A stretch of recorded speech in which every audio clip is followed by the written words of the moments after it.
Good day everyone, especially to our beloved teacher. We are the third group presenting the social entrepreneurship and business ethics.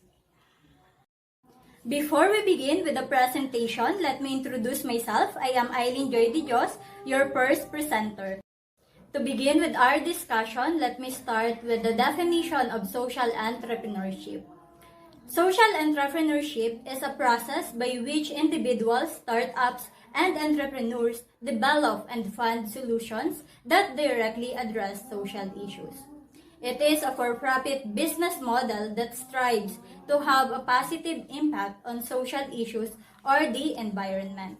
In short, the main objective of social entrepreneurship is to create change and help the marginalized and society, even the environment, with progress, development, and innovation.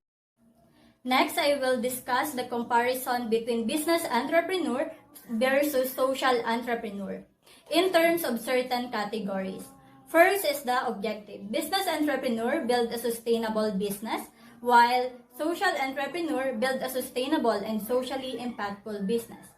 We can see that social entrepreneur plays a great importance to creating social value. In terms of motive, business entrepreneur is more financially driven as they tend to focus more on profits and revenue, while social entrepreneur is more mission driven because they want to create positive change in society. In terms of focus, business entrepreneur is more focused on individual consumers, while the social entrepreneur are more focused on social groups. In terms of their link to social issues, business entrepreneur is more indirect, as helping the society is not their main objective. But while doing business, they somehow create value like creating jobs, while social entrepreneur is more direct, as their main goals is to address social issues. In terms of competition or collaboration, business entrepreneur is competitive with related businesses. On the other hand, social entrepreneur is collaborative with related businesses. They tend to collaborate with other entrepreneurs with the same goal in order to create bigger impact. And lastly, in terms of their success, business entrepreneur is based on sustainable profits, while social entrepreneur is based on sustainable social impact.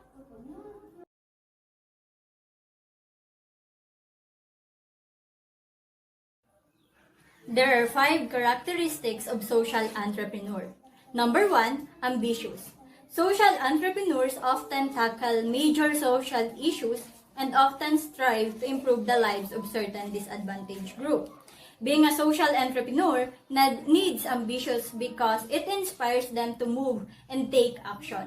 It was a heavy mission that needs ambitions in order to be real. Number 2 is mission-driven. Social entrepreneurs often focus on generating social value and focus less in profits and revenue. They have to be more mission-driven because these types of business don't usually have big profits and the social impact is more important, and the entrepreneur have to be happy in helping others. Number 3 is strategic. They identify opportunities to improve systems, to create new solutions and approaches, to create societal value and make positive change in society. Being a social entrepreneur is not an easy job. So they have to be strategic in order to fulfill their missions and create new ideas and approaches to grow and help in society. Number 4, resourceful. They often lack strong support offered in the business world or access to capital and market support systems. Most of the social entrepreneurs don't have enough funds and resources. So they have to be resourceful in gathering funds, maximizing resources, and be skilled in persuading investors. Number 5, results-oriented. Social entrepreneurs focus on the end result, which transform existing realities, open up new pathways for marginalized. Being a social entrepreneur requires a lot of effort and fails a lot. So in order to continuously move forward, they have to be results-oriented and trust the process to transform ideas into realities.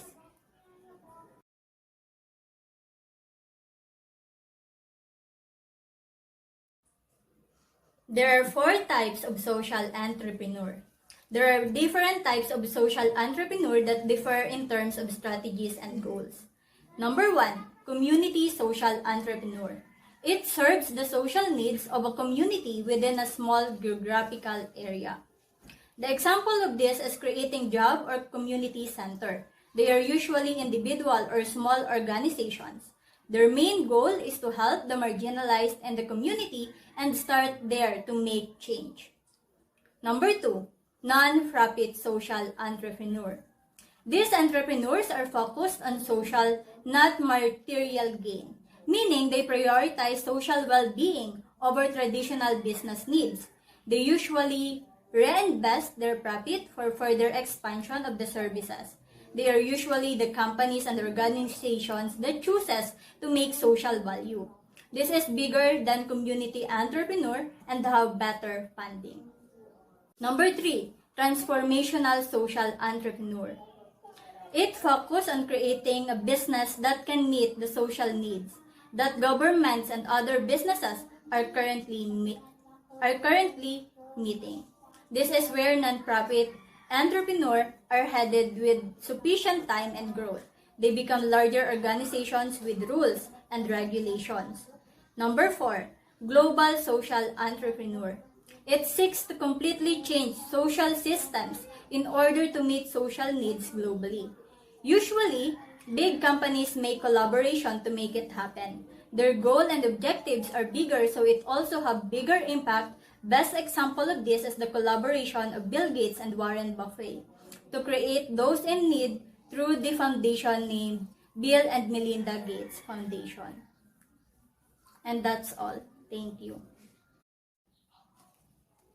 Good day everyone, I am Chrissa Jane W from BSBA-FM 3A and I'm one of your reporters for this week.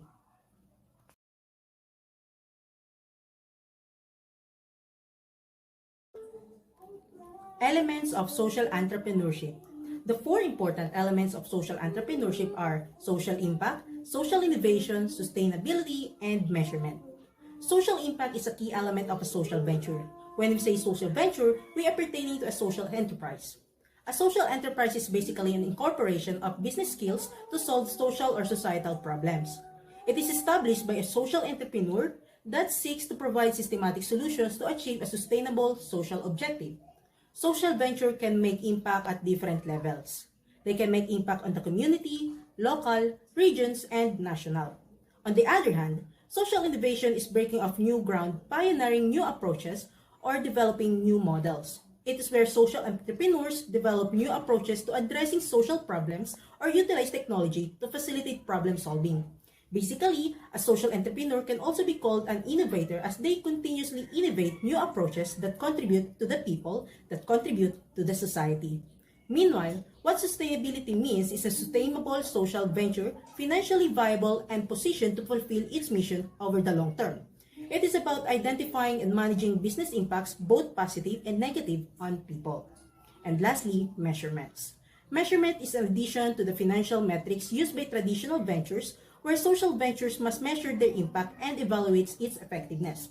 Social entrepreneurship, or entrepreneurs, measure their success with environmental and social metrics, as well as financial ones, whereas traditional entrepreneurs, or what we also call business entrepreneurs, measure their success with financial metrics such as revenue and profits. Impact of social entrepreneurship on economic growth.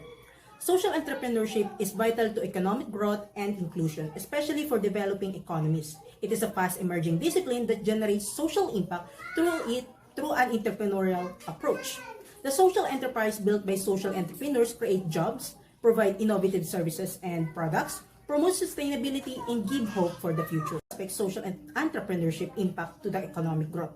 We have job creation, innovation, and promote sustainability.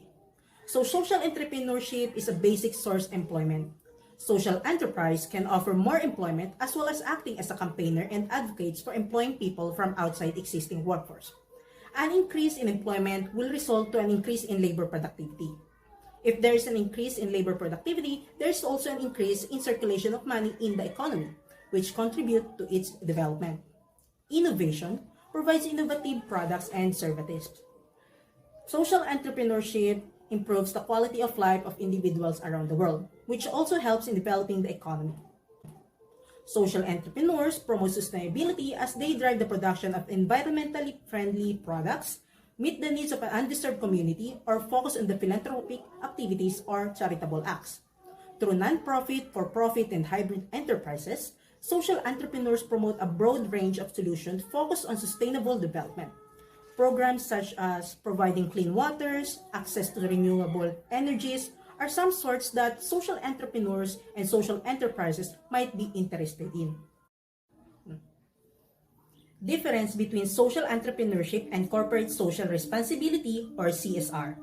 Corporate social responsibility describes the efforts the company has on environmental and social well-being in order to promote positive change.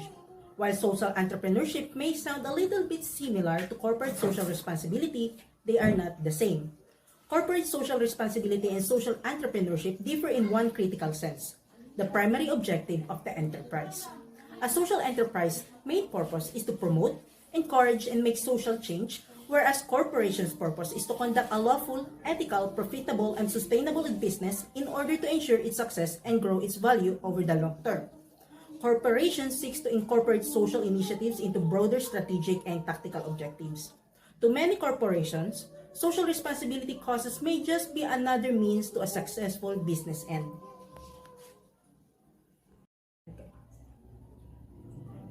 Role and importance of social entrepreneurship to the society. Social entrepreneurship is the process of sourcing innovative solutions to social and environmental problems. While many companies strive simply to maximize shareholder value, social entrepreneurs are often more committed to causes centered on preserving and protecting future generations. Social entrepreneurship is important as it provides a framework for businesses to find their own success in the pursuit of helping others.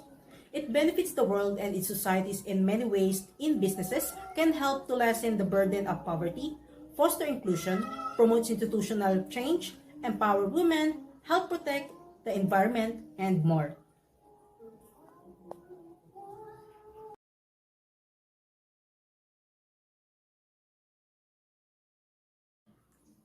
Hi, I am Laiza Llames, and I am your third presenter for this discussion of business ethics.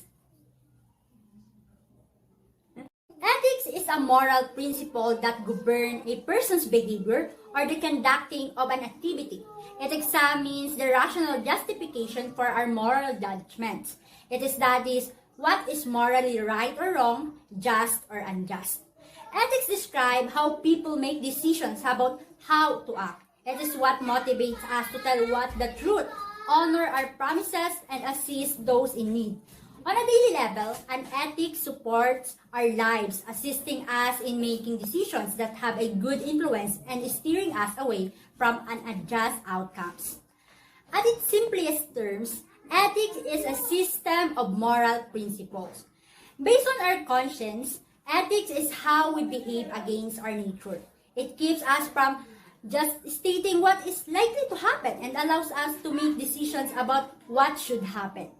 Ethics affect how people make their decisions and lead their lives. Now that you know what ethics means, now let me discuss what is business ethics.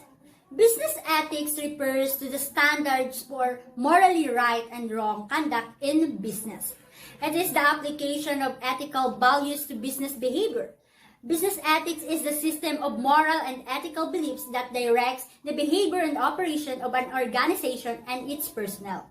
There is also an ethics in business, which explores what is morally right and bad in corporation.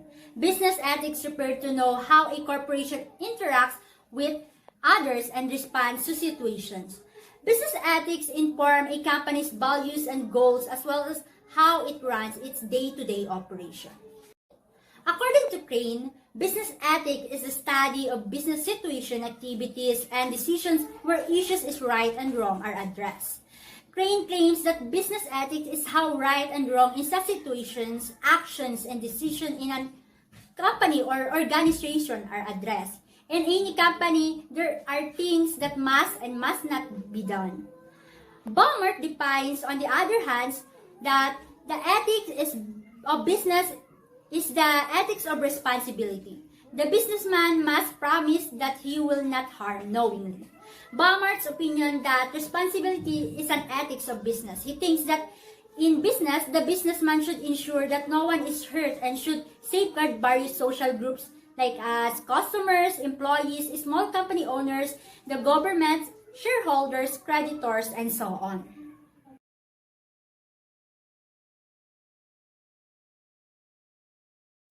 Now, let's tackle the importance of business ethics to social entrepreneurship, or social ethics are extremely important to social entrepreneurship or social entrepreneurs since they help attract customers. Of course, when a company conducts ethical behavior, customers gain trust.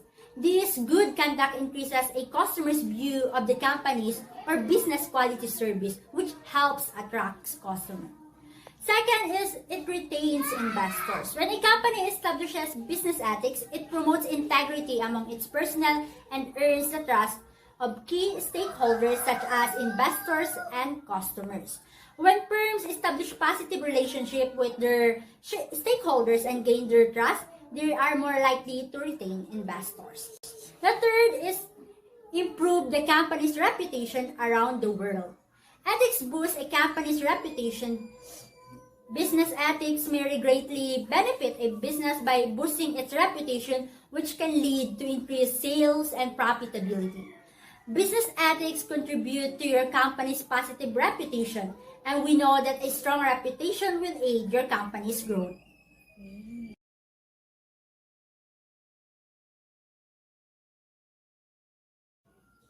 Moreover, there are four characteristics of business ethics.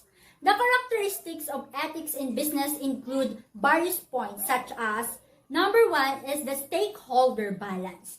This is the first characteristic of business ethics. It means that the business policies follow the two basic points like protect the interests of stakeholder values or balancing the needs of multiple stakeholders. Stakeholders include inner and outer business employees, such as employees, the local community, and the customers. It guarantees that all persons or organizations with a vested interest in the firm or project have interests that are aligned. It also entails addressing any disagreements between them. The second one is the mission and vision driven. In this characteristic of business ethics, ethical business is commonly focused on something more than profit, and those things are values and beliefs. When management support these values and employees appreciate them, the workforce becomes more productive and unified by similar aims rather than just coexisting to change profits. These values and beliefs benefit their personnel as well as their interact with the public and its market. The third is the process integrity. This is the third characteristic of the business ethics. It means that the organization's culture is the product of hundreds of various processes that take place on a regular basis. These processes can be healthy or unhealthy depending upon various factors effective to the process. For instance, healthy competition is a formula for success. Equitable treatment by management and foil distribution. Unhealthy competition is very different. They have mismatched aims and reward the better performance unequally.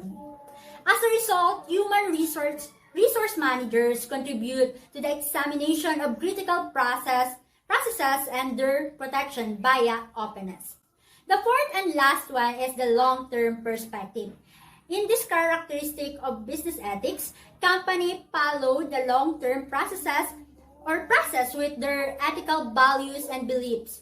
This long-term view should not only relate to wealth or profits, but it also relates to the community and their standards. It aids in reflecting the self-reflection policy so that workers of business may freely make decisions while also improving themselves. Thinking in the long term also allows firms to build successful plans for future growth and development. Hi guys! My name is Kyla Cortez and I will be your last presenter for this topic. Before anything else, let me give you an overview of the content of my report. My report includes the principles, types, importance, and drawbacks in business ethics.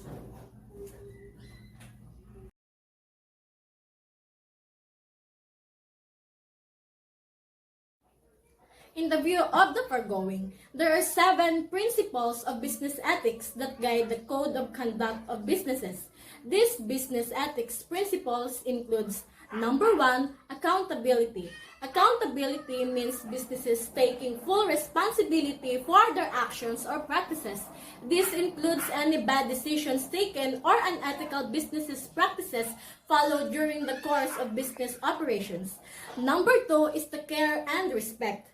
Mutual respect must be maintained between business owners, employees, and customers. Businesses need to ensure a safe working space for the employees and encourage a respectful relationship between all stakeholders. Third on the list is the honesty. This characteristic helps build trust and establish a relationship between employees and the business. Transparent communication between business owners and employees is much desired. Transparency is also applicable to business relationships with its customers. Fourth on the list is the healthy competition. Businesses should encourage healthy competition in their workforce, as its main purpose is to reduce conflicts of interest to a minimum among employees. Number 5 on the list is the loyalty and respect for commitments. All disagreements between businesses and their employees should be resolved internally away from the eyes of the public. Employees are to stay faithful to upholding the business vision and promoting businesses' brands. Businesses are also to stay faithful to agreements with employees. Businesses unreasonably interpreting agreements or not respecting commitments is considered unethical in business practice. Number 6 on the list is the information transparency. Information disseminated among a business's customers, employees, or partner is to be provided comprehensively. Lastly, respect for the rule of law. Corporate laws, rules, and regulations guiding business practices are to be respected and abided by, as any flouting of such law is considered unethical.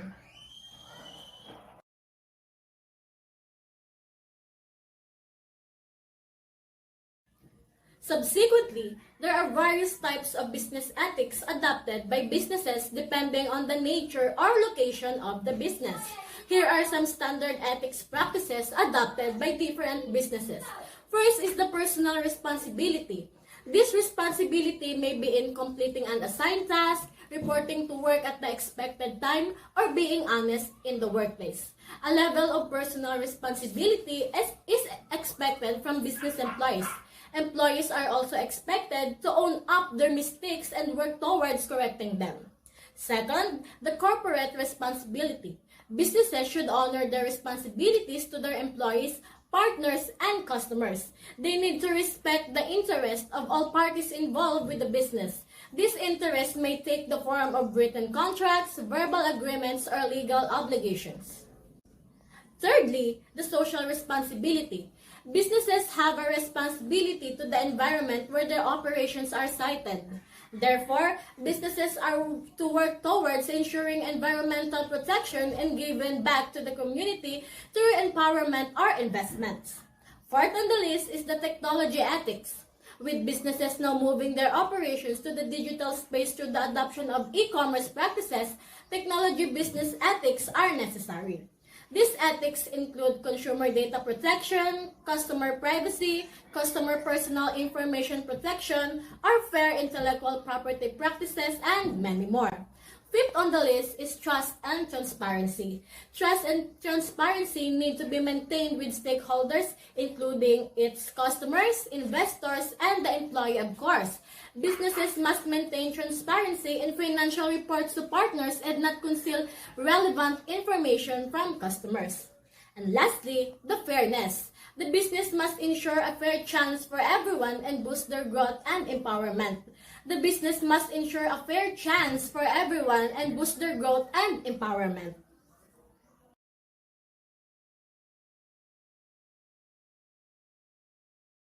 Business ethics are shown in different ways by different businesses.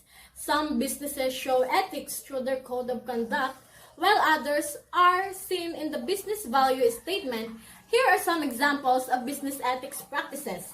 First, the diversity in the workplace. A business can display its unbiased view and drive for equality by employing workers of different backgrounds, genders, social groups, and races. This also provides a diversity of thinking and a varied pool of knowledge. Secondly, prioritizing customer needs.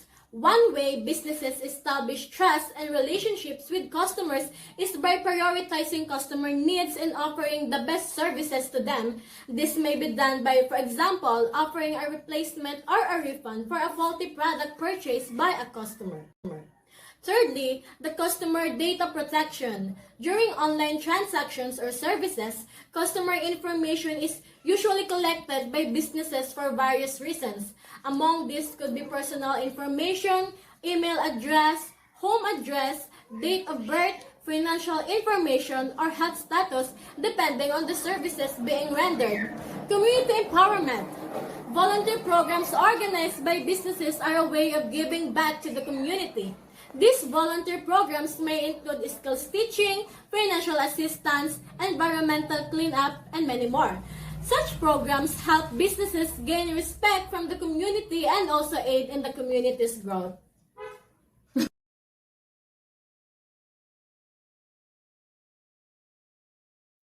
Aside from the importance of business ethics in general terms, let me now discuss you the importance of business ethics in business development. First importance of it is business ethics attracts investment. Business ethics attracts investors and keep the company's share price high, thereby protecting the business from takeover. When a person or an entity is considering investment in a particular stock, there are a number of things they take into account. Part of the business ethics is responsibility to the investor, and for that reason, companies with strong reputations in the field of ethical business behavior are also companies that tend to attract more investment from people that are new into the market. Investment is more definitely important to success. Second importance is business ethics promotes benefits to the organization. One of the main benefits for a business of having ethically is that a better image is given to the world at large and especially to consumers, resulting in greater profit. It also means that expensive and potentially embarrassing public relation disasters are avoided. As far as employees are concerned, if the business is seen to behave ethically, for example, with regard to the environment, it will recruit more highly qualified employees, and this leads to better employee motivation as the employees are proud of their jobs. Furthermore, business ethics adjust employees' behavior. Ethics in leadership within an organization directs employees by example and guide them in making decisions that are not only beneficial to them as individuals but also to the organization as a whole. When management is leading an organization in an ethical manner, employees follow in those footsteps and make better decisions in less time with business ethics as a guiding principle. Therefore, this increases productivity and overall employee morale. Also, business ethics improves public image of the company. Each corporation has a particular public image, which represents the way in which the public views the corporation. A corporation's environmental policy, the way they treat their employees, and the way they treat the communities they exist in are all parts of their overall behavior, and this is the principal factor in determining their public image. Additionally, business ethics are socio-economic development. The establishment of a safe workplace is not only ethical but also the societal responsible of every enterprise. Products on the market must be ensured the safety of consumers that would cause the reputation and long-term survival of the business.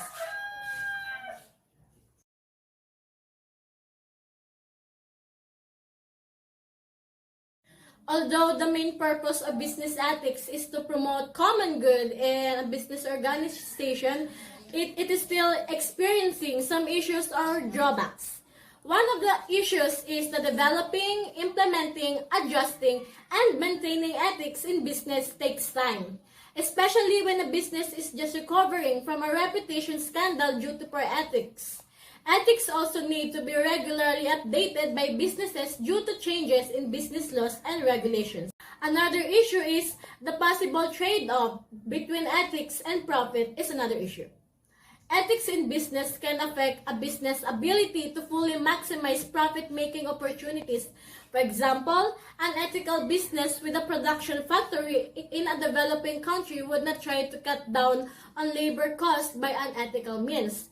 Such means could include increasing profits by paying low wages or making employees work overtime without compensation. Instead, an ethical business would make sure to create a nurturing work environment even if this leads to a lower profit. In conclusion, ethics in business requires businesses to act in a way that stakeholders consider fair and honest. These ethics also guide owners, managers, and employees in making morally satisfying decisions and building trust with customers. And that ends our presentation. On behalf of my group mates, we hope that you have acquired a new learnings or knowledge that will help you in your future endeavors. Again, thank you for listening to our report with the topic Social Entrepreneurship and Business Ethics.